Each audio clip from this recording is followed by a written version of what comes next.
Hey everyone, in this video we're going to be going over metatables in Roblox. So in Roblox, obviously we have tables, and tables can store data. So let's just create a table, my table, like this, and inside of it you could have a string or a number or whatever. You could have any data in here, and you can store multiple pieces of data within a table. So what we can also do is we can get items from that table by saying my table and then indexing it with a number. So my table 1 or my table 2, because we've got two items in this table. So if we were to say my table 1, that would be string. If we were to say my table 2, then it would give us 30, the number 30. So this is really all that we can do with tables. We can write to them by inserting new pieces of data, either by adding it when you create the table, like this, or by saying table.insert, like this, after you've created it. So tables, limited functionality, inserting things and removing things as well, because you can say table.remove and remove from the table. So if I was to remove the second index, then it would get the second index, which is 30, and it would remove it from the table. So that is basic functionality of how a table works. But we can actually make these tables more powerful, and that might be something that you've heard quite a lot when you've looked at metatables. Oh, metatables make tables more powerful. But how does that table become more powerful? You know, what does it mean to become more powerful? And really, I don't really like that explanation. Metatables, they give you more functionality. They allow tables to do things that otherwise they wouldn't have been able to do. And I'm going to show you one or two of these things that come as part of the extra functionality with metatables. And so what we do is, well, I'm going to show you actually. We're going to create a new table, and we're going to have metamethods within that table. So let's create a second table and call it my meta table. Okay, and a meta table, it just needs to be a table. Okay, there's nothing special about it. It's just a table which contains metamethods. So meta table is a table containing metamethods. But what are metamethods? Metamethods, they are kind of like events. So if you've been scripting for a while, you'll know what events are. Events are triggered when certain things happen, and that can allow us to run code at certain times. So for example, when you touch a brick, then a touched event will be fired and it will run some code that's within your touched event. So for example, we could create a meta method, and I'm just going to call it an event right now. It's not officially known as an event, but just to make things a bit clearer, I'll be calling a meta method an event. That's probably not the best, regarded definition, but that's what I'm going to call it to try and help explain it to you. So I could have a event within my meta table, which will fire some code if you try to index this table, you try to index something in the table that isn't there. So if I was to say my table and my table 4, okay, I want to get the 4th index in my table, but we only have 3 indexes. So an index is just an item in the table. So we've got the first one here, string, the second one is 30, and the third one is another string, although this time it's called hey. But there is no 4th index. So if we tried to index the table and try to get the 4th item out of that table by indexing it with the number 4 over here, that would be nil, because there is nothing at the 4th index within our table. So my table 4 would be, if we were to print that, for example, it would print out nil. Okay, and just to show you here, I don't know why it's gone really small. Apologies for that. If I run the game, it prints out nil because there is no object, no item at the 4th index. If we did insert another piece of data, then this will be our 4th index. But as it stands right now, we do not have a 4th index in the table. We have 1, 2, and 3. So we can create an event which will fire whenever we try to index, try to get an index from the table where there's nothing there. So in this case, we try to get the 4th index in the table. Then if we had an event within our meta table, that would trigger when we try to get my table 4, and we could do a number of things with that. We could just print out to the output and say, hey, you tried to access the 4th index in my table, but it isn't there. But what is the use of that? What's the point? You may be wondering and saying, well, if there's nothing in the table, why just have a meta table to print things in the output? That's not going to do anything. And that's why the meta table events allow us to have contingency plans. So if we desperately need something from this myTable4 call, even if it's like if we needed some data, right? Say we had a script and we had to get a number out of a table, and we tried to index the table and there was no number. We could have a default value which it returns instead, and that's where meta tables are handy, because you can say, okay, I'm going to get this out of the table, but just in case it isn't there for some weird reason, and there is no data for the index that I've specified, then let's just give it this dummy data instead. It's it's a bit like if you are loading a player's data and you're loading their cache, but they don't have any cache saved. When you're looking for it in your data store, you're trying to retrieve it, but they don't have any cache. Well, let's give them 50 by default. And there might be a new player, so they don't have any data currently saved. So let's give them a default value of 50 coins when they first join the game. It's quite similar to that, because if we were to say my table for, and just to make this a little bit more realistic, let's just say we have 30, 20, 10, 5, okay? Just imagine this is a table of numbers, and the numbers mean something, right? And you need to get a number out of that table at the 4th. Let's do the 5th index now, right? Because we don't have anything stored at the 5th index. But if we try to get a number or a piece of data from the table at the 5th index, 1, 2, 3, 4. Oh, look at that. We don't have any data stored at the 5th index in the table. So what are we going to do? Because you might need a number to be returned, because you could have my number equals my table 5, and then immediately after that, you might do my number times, we could just do local another number here, equals my number times 5. Now, this needs to be a number. My number needs to be a number. It can't be nil, because if it was nil, we'd get an error, because you'd say, nil times 5. You can't do that because it's not a number. So you'd get an error. So if we didn't want our script to cause an error, for example, it could be your gameplay script, and if this breaks if this causes an error, it's going to stop the entire script, and your game is going to break.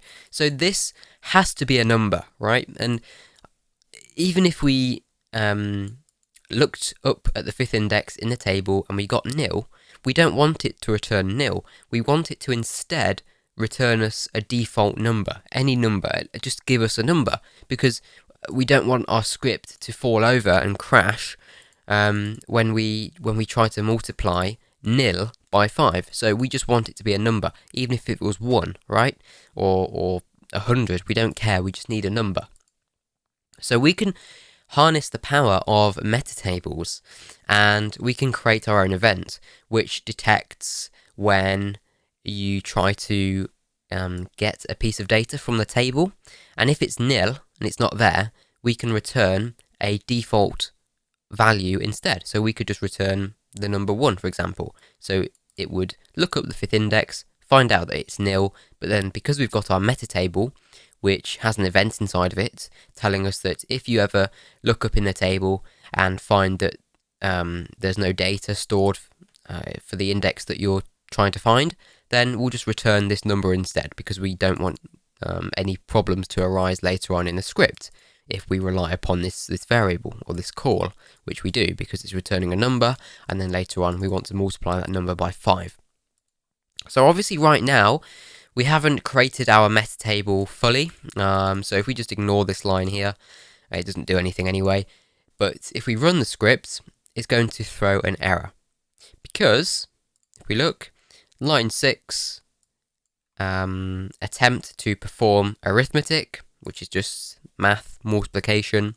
You're trying to multiply a nil, which is my number, and a number. So you obviously can't do that. You can't multiply a number by nil. It's just impossible. You have to be able to multiply a number by another one. So we need to set up this meta table to set up that event to trigger when we try to index the table, and the index that we want, the data that we want to get from that index isn't there. So how do we do that? Well, what I'm going to do is I'm just going to put our meta table onto a few lines. Let's give ourselves a couple of lines of space here.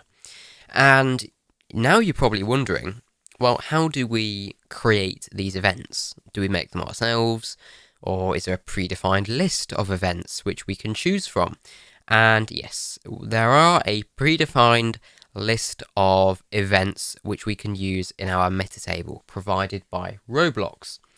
And these are called meta methods. Okay, now let's go and find a list of all these events. Where can we find them? Well, I will show you. I'm just going to go look online and grab them for us.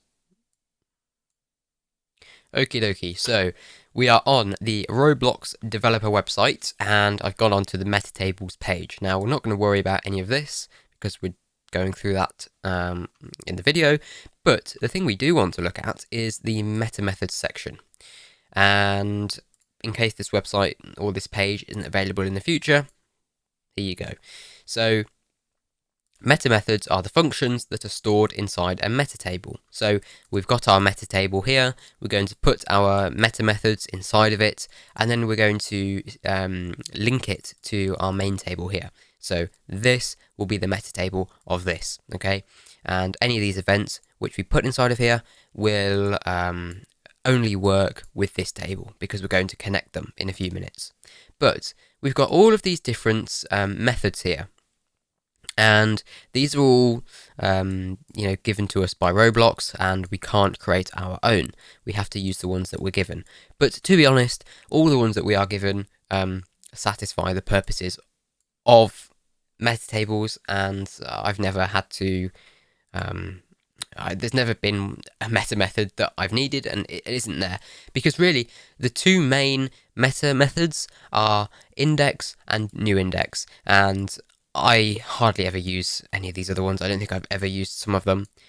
So forget about these ones for now. Let's just look at the first two, okay? These are probably the ones that you will only use, I guess, and the ones that you need to know, especially before you go on to doing things like object-oriented programming in Roblox, and we'll get onto that in another video, hopefully. So you can see that it's a bit strange the way it's written. It's an underscore, it's two underscores, and then it's index. That's the name of the meta method, and then we've got a pair of brackets for our arguments to go in here. So I'm going to show you. Well, I'll just tell you what index does. It's basically what we just spoke about. So if you try to index a table and there's no data at that index, like I've just shown you with my table 5, there's nothing stored there, it is going to fire this meta method. So this meta method called index is going to be fired when you index a table and there is no data at that index. So let's use this meta method. So we're going to use the meta method called index. So as it said in the page, you have to have 2 hyphens and then index, and then we've got 2 parameters here called table and index. So underscore underscore, and then we write index, and then we put the brackets like this, and it's going to be table, comma, index. Now, because this is a meta method and we want it to fire when something happens, we want it to trigger some code. So we're actually going to make this a function. So after the hyphen index, we're going to put equals function. Okay, we're going to have our brackets for the parameters, then we're going to drop a line, and we're going to make sure that this end is added in. So now, within this function, any code that we write is going to fire, it's going to run whenever you try to index the table, and for the index that you specified, if there is no data there, if it's nil, then the code within this function will run. So just to prove it, I can print no data at this index. And if we run the code, oh, it won't work yet actually, because we have not connected our meta table to our table. So what we're going to do is, there we go, I just want to double check that we're still recording. We are going to connect this meta table to my table, so that if we ever,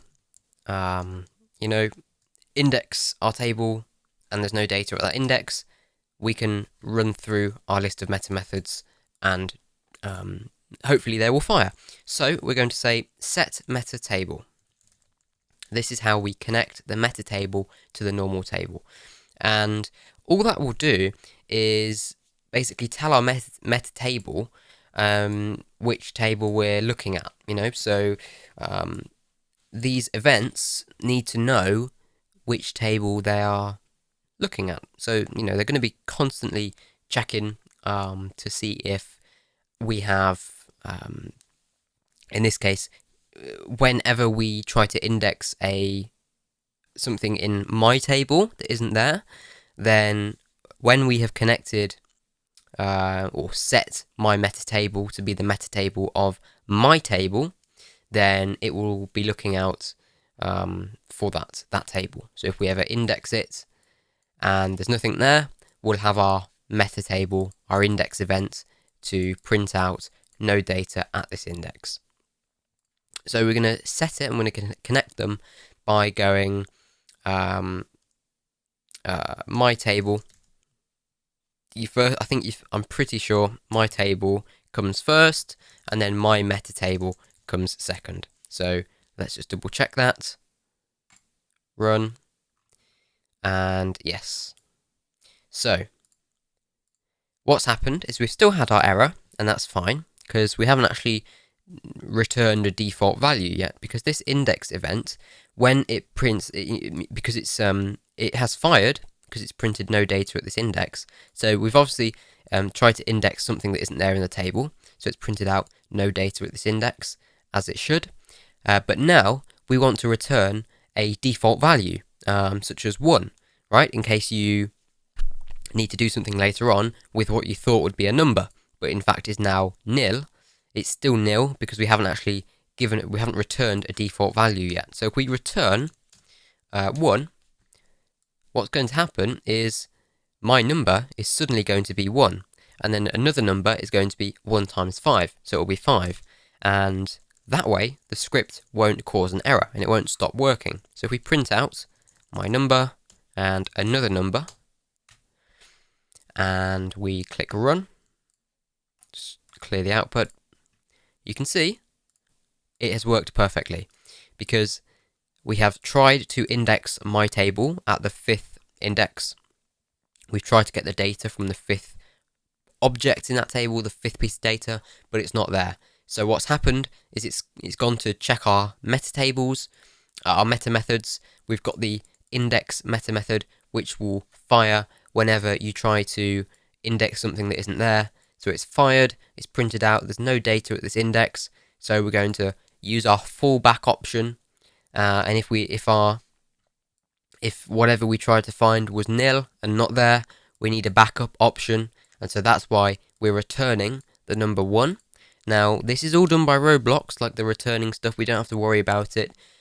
we know that when we return something, such as a number, then it's going to go straight back to where we try to retrieve the data out of the table. So in this case, because we tried to set the variable myNumber to be whatever data is stored at the 5th index in my table, it's not there, obviously. We're going to return 1, that's going to go back down here, and myNumber is going to be equal to 1. So then we move on to the next line of code, and what usually would have then caused an error because we were trying to multiply nil by 5, myNumber is not nil because it's 1. It's our default value, thanks to our meta method, which is there looking out for us in case something goes wrong. And so myNumber is 1, 1 times 5. Another number is going to be 5, obviously, because 1 times 5 is 5. And then we print out the two numbers. And just to double check, you can see it's printed out 1 and it's printed out the 5 afterwards. It does look like 15, but trust me, there is a space in between them. So it's printed out 1 and then 5. So hopefully you can see why we use meta tables, why they're useful. And you might think, well, why do you need to do this? You know, why would you ever need to use this in a game, right? And hopefully we can now go over some examples and actually see where this would be used in a game. Now I'm going to show you a post from the Roblox developer forum from a developer who is actually using metatables and the index meta method in their game. But before I do that, I just need to clarify something so that you don't get a little bit confused. So the way I've set up my meta methods is I've created a variable for a table and I've put them in here. However, you can also just take a table like this and put it as the second argument like this in the set meta table. So we've got the first argument is always the table which you want to put the meta table on, which you want the meta table to be connected to. So my table comes first, and then second you just need to provide a table. So it could be a variable which is linked to a table like we just did, or you can actually just go and put your table within the set meta table, and some people prefer that because it's just simpler, quicker, etc. So that's all I needed to show you, just in case you got a bit confused, but let me show you that now. So on the Roblox developer forum, returned true says, I commonly use the index meta method, which, don't forget, is the meta method event, which if you try to index something in the table that isn't there, it might be nil, for example, then it's going to return something instead, so that it doesn't error if we need to use it later on, so it's no longer nil. So he uses the index meta method for adding a default value to my table if something doesn't exist, or to return true, etc. Here's a little example. So he's got a table in his game of all of the monsters that are available, right? So all of the enemies, I guess, that could spawn in his game. And each one has different levels of damage and health. So a troll has 10 damage and 100 health, whereas the Yeti has 20 damage and 150 health. So what he's doing at the bottom here is he is printing out the damage of each monster here. So the troll and the Yeti and the Loch Ness monster. So for the troll, you would look in the monsters table, .troll, .damage, and it's 10. So it prints out 10. And then, you know, this part down here, this is just an example, right? An ideal use case, instead he's just printing them out as an example here. But a real-world in-game example could be that this list here is like an inventory, and you could buy different monsters, right? And you could type in the monster that you want to buy, and if you typed in troll, then it would look it up in the table. But if you looked up something that wasn't there, such as dragon, it's not in the table. So you might want to just return a default value or something. That was just a made-up example, right? But you can kind of see where this would be used. So what he's then doing on the third line is he is trying to get the damage of the Loch Ness Monster, but there is no Loch Ness Monster in his monsters table. So that is going to be nil, right? But he's got a backup option instead, because if there is no such thing as a Loch Ness Monster, or no such thing as, if I was to try and say monsters and then hamburger, or monsters dragon, right? Something that's not there, and then I try to get its damage. Well, firstly, there's no such table within this monsters table called Loch Ness Monster. But we've got this index meta method here, and it's just the same thing that I showed you. His second parameter is just a blank table, well, not a blank table, but a table that isn't linked to a variable. But inside of that table, he's got a meta method called index, and it's the one we've just used. And what it does is it returns a default table with 5 damage and 50 health. So when he tries to get the Loch Ness Monster, then obviously the script looks within the monsters table, realizes that there is no such table as Loch Ness Monster, and so it just returns a default table, and the Loch Ness Monster would then be it would be equal to having 5 damage and 50 health. It's basically a fallback option, right? So I'm pretty sure it's not added to the table. It's just given this table so that you can then get its damage or its health, right? It doesn't then get added into the monsters table. It's just that if you were to reference this Loch Ness Monster, it would be given this default table just in case it doesn't exist, and just to stop his script from breaking.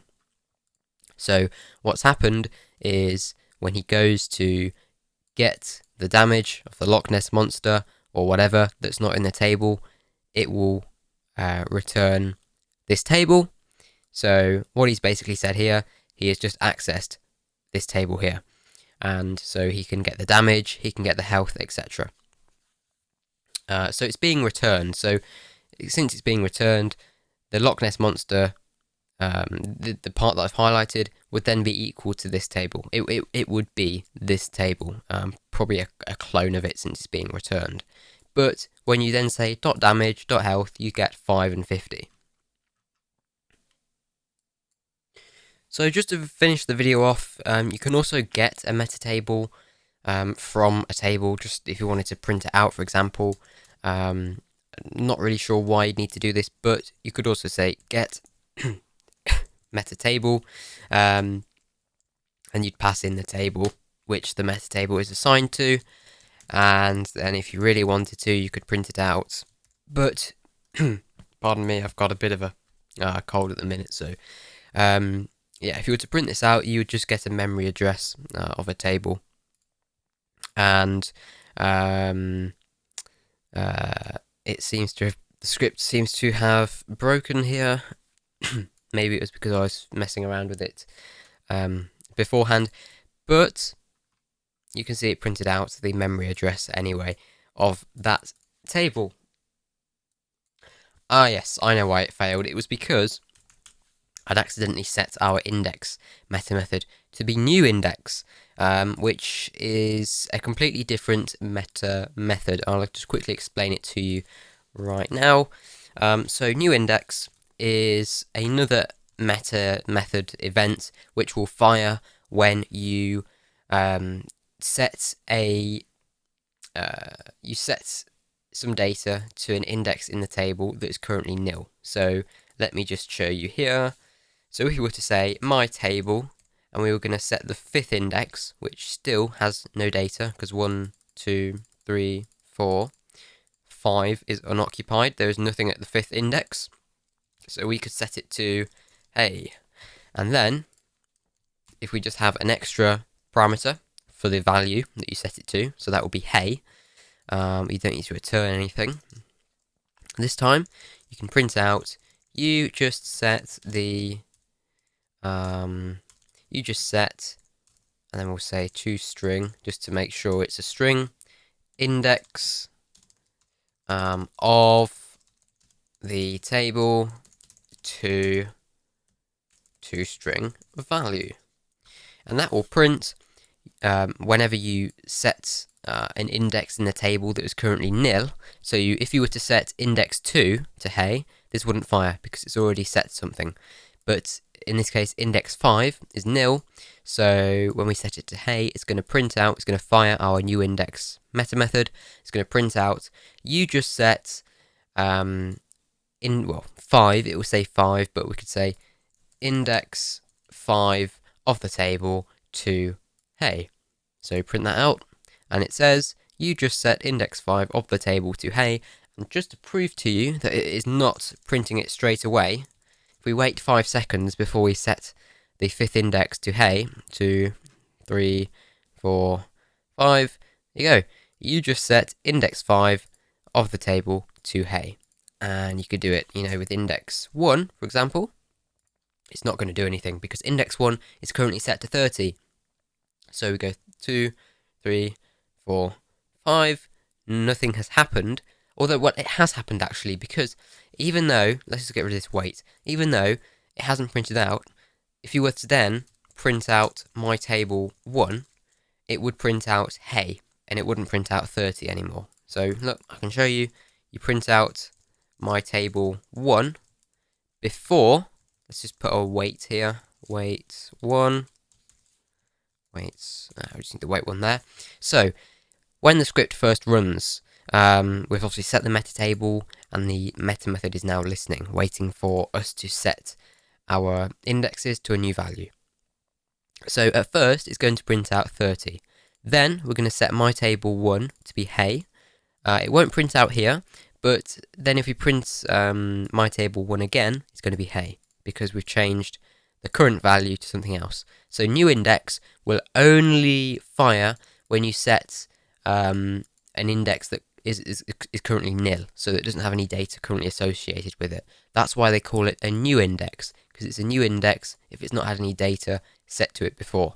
Whereas 30, 20, 10, and 5, the first 4 indexes, are obviously being used right now, so they've got data attached to them. So when we go and change them, it's not a new index, it's just updating it with a new value. So if we just run the script, so it's 30 to begin with, then you wait 1 second, you set the first index of my table to be hey, and then you print it out again, and it has changed to hey, although it hasn't printed out.